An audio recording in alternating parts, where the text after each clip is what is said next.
The Institute for Priestly Formation, located in Omaha, Nebraska, in partnership with Spirit Catholic Radio, is pleased to present the Lenten Reflection Series, The Journey to Jerusalem.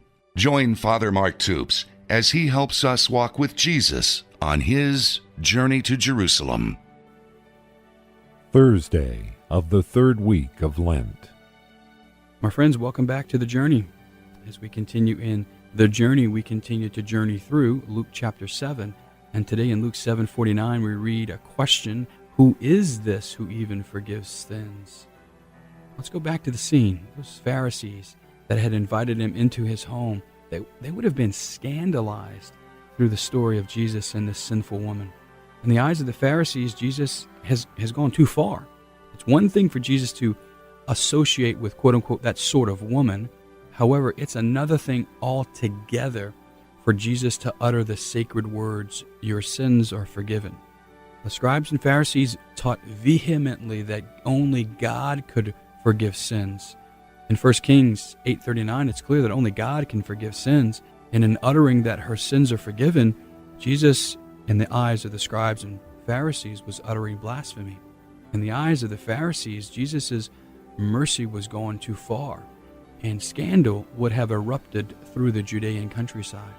And who could blame the Pharisees? Jesus was indeed speaking blasphemy if you would look at it through their eyes, unless Jesus actually was the Messiah.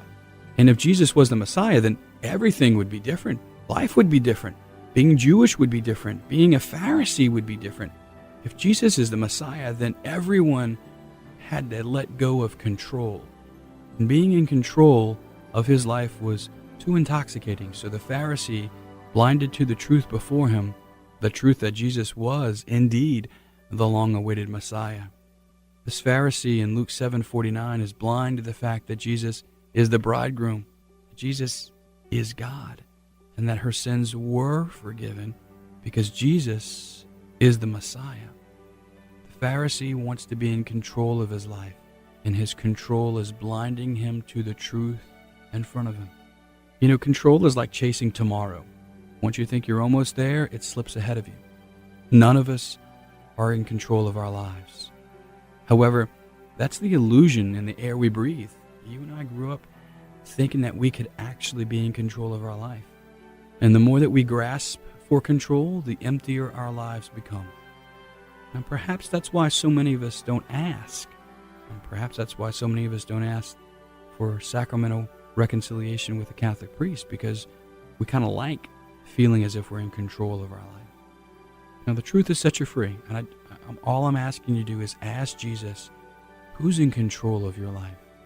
Ask Jesus to reveal the situations, the relationships, or the areas of your life where you're trying to stay in control. I encourage you to pray with Luke 7:49 and pray this prayer with me. Jesus, I long for inner peace and freedom, and I desire to have nothing prevent me from receiving the fullness of your personal love for me. God bless you. To listen to today's reflection again, or to order a copy of the Journey to Jerusalem booklet with the daily readings, the website is www.priestlyformation.org. Join Father Mark Toups during this Lenten season as he helps us walk with Jesus on his journey to Jerusalem.